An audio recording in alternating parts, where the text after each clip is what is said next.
So today I paint a jar. So let's go. আজকে আমি একটি কাচের জার আর্ট করব। এটি মূলত একটি জ্যাম জার ছিল।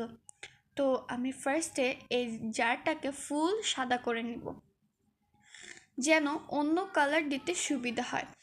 আর এই জারটাকে ফুল সাদা করে নিলে কালারটা ভালোভাবে ফুটে এবং দেখতে অনেক গর্জিয়াস লাগে। সো আমরা ফার্স্টে আর্ট করার টাইমে সর্বপ্রথম সাদা করে নেব, যাতে অন্য কালারটা দেখতে ভালো লাগে।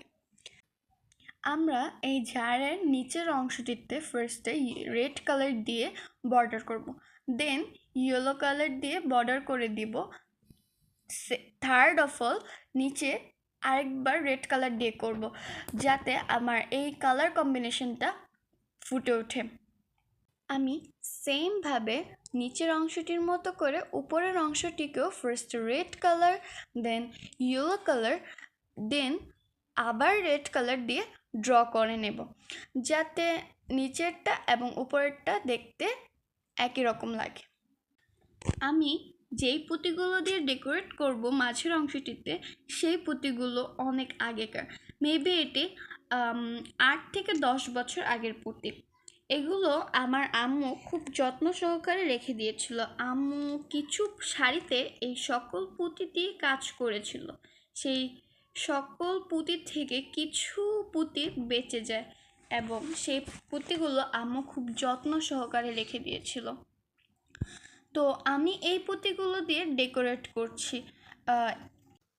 আমি উপর এবং নিচের অংশে হলুদের মাঝে হোয়াইট স্টোন এবং মাঝের অংশে রেড স্টোনগুলো আটকানোর জন্য ফেব্রিকগুলো ব্যবহার করেছি। একটি ফুল থেকে আরেকটি ফুলে আঁকাবাঁকা করে কিছু ডাল এঁকে দিলাম, যাতে আমার এই ফুলটা দেখতে একটু সুন্দর লাগে। তারপর এই ডালের সাথে কিছু পাতা এঁকে দিলাম একদম সেমভাবে। তারপরের ফুলগুলোতে ডিজাইন করব। নিচের অংশের দিক দিয়ে আমি কিছু কলকা আর্ট করে নিব। খুব খালি খালি লাগছিল দেখে আমি নিচের অংশ দিক দিয়ে কলকা এঁকে নিলাম। তারপর পুরো জারটাকে পরিপূর্ণ করার জন্য মাঝখানে কিছু ডট ডট দিয়ে আমি ডিজাইন করে নিয়েছি।